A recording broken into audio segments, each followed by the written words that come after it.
ये तो ऐसे केपी चार्ट है, लेकिन ये जो मैं श्योर शॉट स्नैपशॉट प्रिडिक्शन के ऊपर कुछ बात करने वाला हूँ कि ये अगर कॉम्बिनेशंस है तो आपके साथ ऐसा होगा ही होगा। तो ये हम लोग ना हमेशा लगन चार्ट से देखते हैं, ठीक है, लगन चार्ट से देखते हैं। लेकिन ये केपी है, अभी ये केपी चार्ट निकाल के रखा है, तो लेकिन ये जो मैं कह रहा हूँ आपको केपी नहीं लगन चार्ट में ही देखना है। तो कभी कभार ना ऐसे बहुत सारे क्वेरी आते हैं मेरे पास, या आप अगर एस्ट्रोलॉजी करते भी होंगे तो आपके पास ऐसे क्वेरी आएंगे कि सर मेरा ना क्या है कि रिलेशनशिप में रहता तो हूँ, लेकिन कुछ ना कुछ प्रॉब्लम होके, कुछ ना कुछ इशू होके वो टूट जाता है, छूट जाता है, ऐसा कुछ होता है।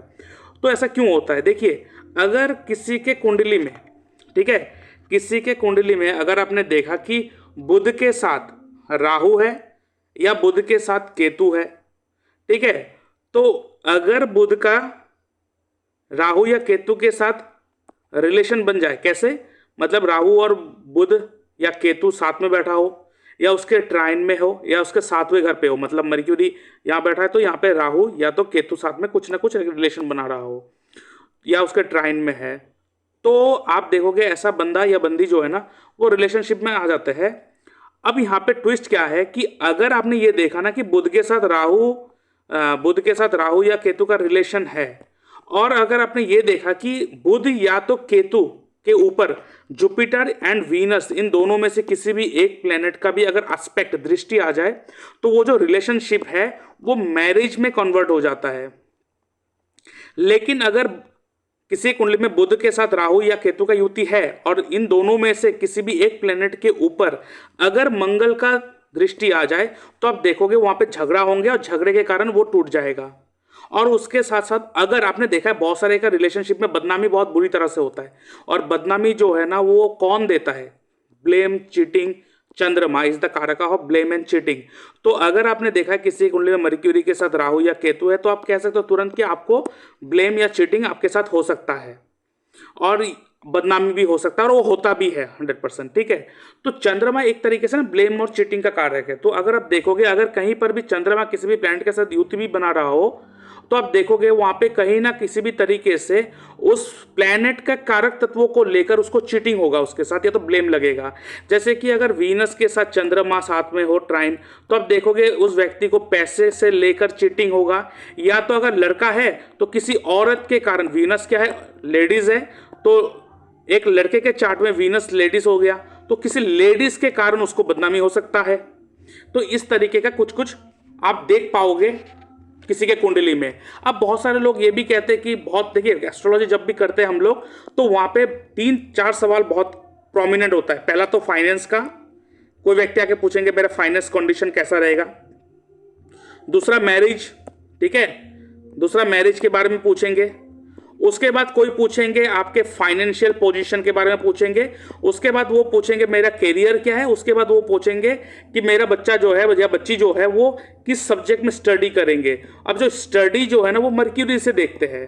तो अगर किसी के कुंडली में अगर आपने देखा कि मर्क्यूरी के साथ, ठीक है, मर्क्यूरी के साथ अगर वीनस है, तो ये क्या कर सकते हैं? तो वीनस ऐसे भी पैसे का कारक है, तो आप कह सकते हो कि इनका वाइफ जो है ना थोड़ा इंटेलिजेंट होगा, ठीक है। या तो उसके साथ साथ अगर आप कहोगे कि किसी फील्ड में वो पढ़ाई कर सके, तो आप कह सकते हो कि ऐसे जगह पे जहाँ पे डिजाइनिंग का काम होता हो, कंप्यूटर होता हो, रेडियो, राइटिंग, मेडिकल फील्ड में जा सकता है। अगर मर्क्यूरी का अगर शनि के साथ युति बन जाए सैटर्न, तो सैटर्न हो सकता है, तो कैसे आ सकता है? सेमी टेक्निकल चीजें, ब्रांचेस, ठीक है, कोई भी ऐसा फील्ड जो सेमी टेक्निकल हो, या हिस्ट्री भी हो सकता है, या माइनिंग भी हो सकता है। आप देखे हो बहुत सारे जो लोग होते हैं जो हिस्टोरिकल चीज़ों को माइन करके निकालते हैं, आर्कियोलॉजिस्ट, तो ऐसे काम में भी हो जा सकता है। आप मान लेते किसी कुंडली में मर्क्यूरी के साथ राहु का भी युति होता है। देखिए जब भी किसी प्लेनेट के साथ ब्रेकर्स प्लेनेट का युति बनते हैं ना, ब्रेकर्स प्लेनेट कौन होते हैं? Rahu and Ketu, Mangal and चंद्रमा। अब देखिए ये ब्रेकर्स तो है, लेकिन भृगु ऋषि ने हमको क्लियरिफाई करा है कि राहु और केतु जो है ना वो किस तरीके का ब्रेकर्स है। They are the destiny destroyer. ये डेस्टिनी को डिस्ट्रॉय करते हैं, चलते चलते चीजों को खराब कर देंगे, बर्बाद कर देंगे। और मंगल और चंद्रमा जो है ना वो डेस्टिनी मॉडिफायर है। ये चीजें खराब नहीं करेंगे, जो चलते रहेंगे वो चलते रहेंगे, लेकिन आपके चलते चलते चलते साइड में कुछ ऐसा चीजें भी आपको पकड़ा देगा जिसके कारण आपके लाइफ में बहुत ज्यादा प्रॉब्लम्स एंड तकलीफ आ जाता है। तो जब भी मैं इसलिए कहता हूं कि कोई भी ग्रह खराब या अच्छा नहीं होता है until and unless you don't use it. अब अगर कैपी एस्ट्रोलॉजी करोगे तो वो तो फुल्ली नक्षत्र बेस्ड हो गया। तो आज यहाँ पे नक्षत्र बेस्ड के ऊपर कैपी के ऊपर बात नहीं करेंगे, नहीं तो कैपी जो होता है बहुत ही मॉडर्न टाइम के लिए तो बहुत ही बेस्ट एस्ट्रोलॉजिकल टूल्स होता है। तो अगर आप इसमें इंटरेस्टेड हो ना तो आप मेरे डिस्क्रिप्शन बॉक्स में मैंने वो लिंक देके रखा है मेरे वेबसाइट को, वहाँ पे जाके आप विजिट करके देख सकते हो कि कौन से वहाँ पे कोर्सेस है क्या नहीं है, सब कुछ आप देख सकते हो। ठीक है, तो अगर आप देखो अगर कोई व्यक्ति का मर्क्यूरी के साथ राहु हो गया तो आप तो कह सकते हो तो स्टडी में ब्रेकेज आएंगे, उसको उसमें प्रॉब्लम आएगा, 100% आएगा, ब्रेकेज आएगा। लेकिन अगर आप उसको आप ऐसे फील्ड में भेज दोगे कि राहु जो है ना वो रिसर्च को दिखाता है, R&D रिसर्च डिपार्टमेंट, ठीक है, तो ऐसे सब्जेक्ट में आपने भेज रहे हो जो अनऑर्थोडॉक्स हो, ठीक है, मतलब जहां पे भी राहु और केतु आ जाए, केतु क्या है डीप रिसर्च, टेक्निकल हो गया, मैकेनिकल हो गया, कंप्यूटर हो गया, इलेक्ट्रॉनिक्स हो गया, जहां पे केतु आ जाए। केतु स्पिरिचुअल भी है तो आप एस्ट्रोलॉजी भी कर सकते हो। देखो जहां पे भी राहु और केतु आ जाए ना, हमें एक शब्द को याद रखना चाहिए हमेशा। आगे अगर शनि के साथ हो जाए राहु केतु तो क्या हो सकता है, वो कर्म में आपको राहु केतु का इन्वॉल्वमेंट हो गया। बृहस्पति के साथ आगे तो बृहस्पति जीव कारक है, तो जीव के व्यक्ति के लाइफ में वो इन्वॉल्वमेंट आ गया। तो मर्क्यूरी स्टडी है, मर्क्यूरी प्रेम है। अब देखो यहाँ पे एक इशू क्या होता है कि कभी कभार व्यक्ति ना लव मैरिज तो करने के बारे में सोचता है, तो जब तक वो प्यार में होता है सब तो बढ़िया, लेकिन वो व्यक्ति जब शादी कर लेते हैं ना तब मैरिज लाइफ, लव मैरिज जो बर्बाद हो जाते हैं। क्यों होते हैं वो बात करेंगे, अभी इसी वीडियो में बात करेंगे। लेकिन एक बात याद रखेंगे, जब भी राहु और केतु किसी के साथ भी आ जाए, कहीं पर भी आ जाए, always remember this line, do a common thing in a uncommon way. पहला बात तो यह है हमेशा कोई अनकॉमन सोर्स को पकड़िए, if not then do the common thing in uncommon way, ये आपको याद रखना है।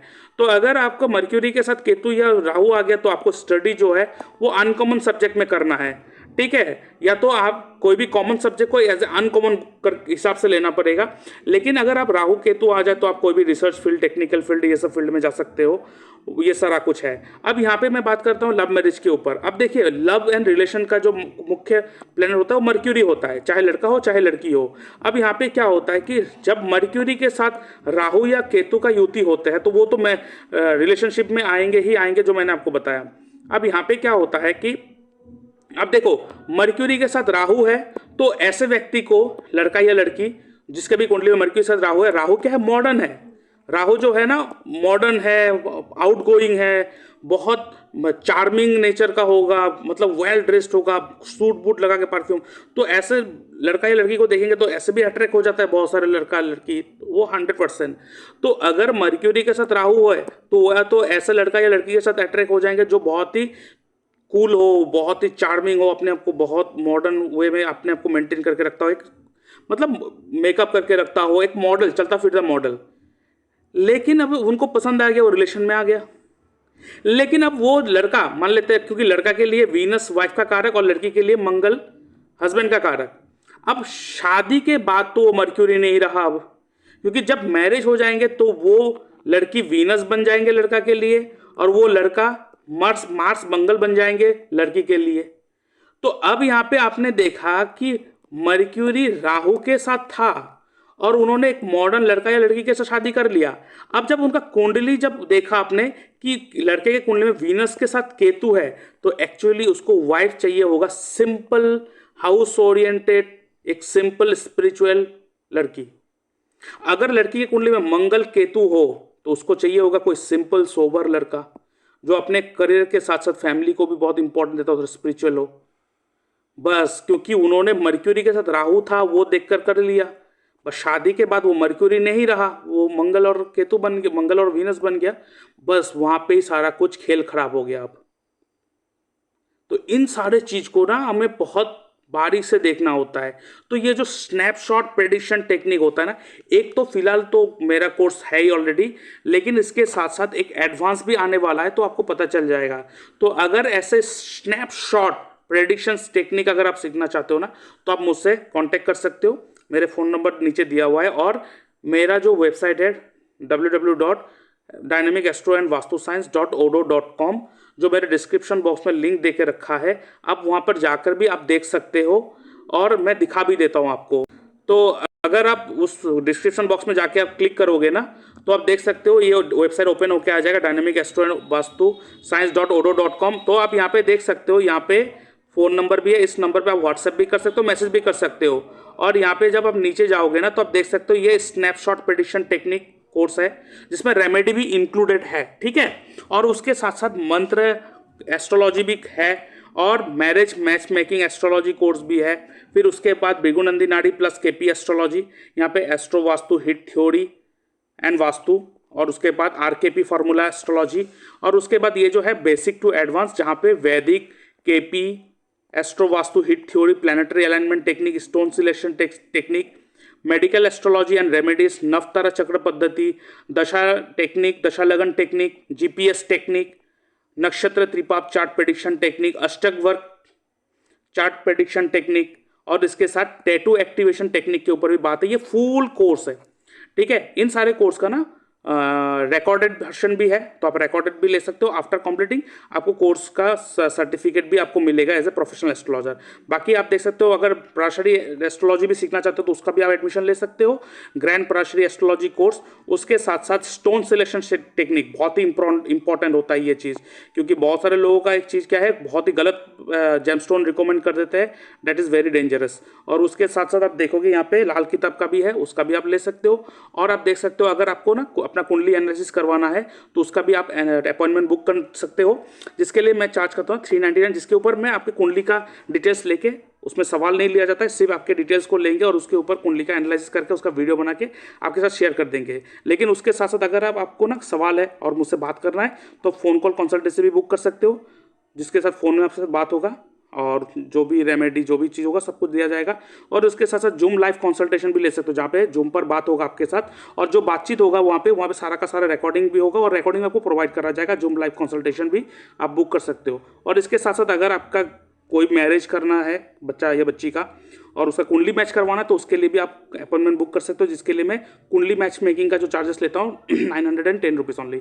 और उसके साथ साथ ये एक और जूम कंसल्टेशन सिस्टम है जहाँ पे ना आपका ओवरऑल होता है, मतलब यहाँ पे क्या होगा, आपके कुंडली के हिसाब से एस्ट्रो वास्तु, आपको कुंडली के हिसाब से वास्तु, मतलब ये कंप्लीट पैकेज है। मतलब इसमें आप कुंडली के हिसाब से वास्तु, एस्ट्रो वास्तु, आपके घर के हर डायरेक्शन को ठीक करा जाएगा। वो सारा का सारा आपको कुंडली के हिसाब से आपको गाइड करा जाएगा कि आपके लिए कौन सा डायरेक्शन सही है, कौन सा डायरेक्शन आपके लिए गलत है, फिर आपके कौन से डायरेक्शन में कौन सा चीज़ रखा है जिसके कारण आपके साथ प्रॉब्लम आ रहा है, कौन से डायरेक्शन में ऐसा क्या चीज़ है जिसके कारण आपकी कुंडली में नेगेटिव हिट आ रहा है, और नेगेटिव हिट के कारण लाइफ बर्बाद भी होते हैं।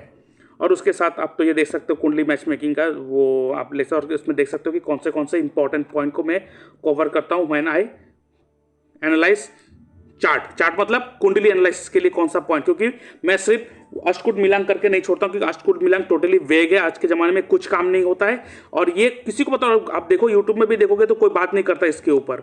मैक्सिमम लोग जो है ना मतलब कुंडली मिलान को बात नहीं करते, उनके पास नॉलेज है ही नहीं कि कुंडली जब मैच करवाना होता है क्या क्या पॉइंट देखना होता है। तो यहाँ पे हमें जो पॉइंट सबसे इंपॉर्टेंट देखना होता है, धीनम परुथम देखना होता है, गणम परुथम देखना होता है, योनि परुथम देखना होता है, राशि परुथम देखना होता है, राशि अधिपति परुणम एंड रज्जु परुथम, ये बहुत इंपॉर्टेंट होता है। अब यहाँ पे ये रज्जु परुथम तो बहुत ज़्यादा इंपॉर्टेंट होता है। अगर ये मैच नहीं करे ना इसी दोष के कारण, रज्जु परुथम दोष अगर लग जाए तो आफ्टर मैरिज जो एक किसी आप देखते हो कि कपल में से किसी एक का डेथ हो गया या आप शादी करते सेपरेशन हो गया, ये सारे रज्जु परुथम दोष के कारण होता है। और बहुत सारे ऐसे भी दोष होता है जिसको देखने का होता है और शादी से पहले उसको नॉर्मलाइज भी करना होता है। उसके बाद नवतारा चक्र नक्षत्र त्रिपाप चार्ट प्रेडिक्शन टेक्निक भी एक कोर्स है, इसको भी ले सकते हो। इसका डिटेल्स के बाद में आप देख सकते हो, डिस्क्रिप्शन बॉक्स में इन सारे चीज़ों का एक्सप्लेनेशन भी देके रखा है। और अब देख सकते हो सैम्पल सर्टिफिकेट है, after the clearing the course we will hand over the certificate to you. और ये आपका पैटर्न है सर, देख सकते हो, और ये मेरा फुल वेबसाइट का आगे आप देख सकते हो। तो अगर आप इंटरेस्टेड हो तो आप मेरे इस नंबर पर मैसेज कर सकते हो या आप कॉल कर सकते हो। जय श्री कृष्णा।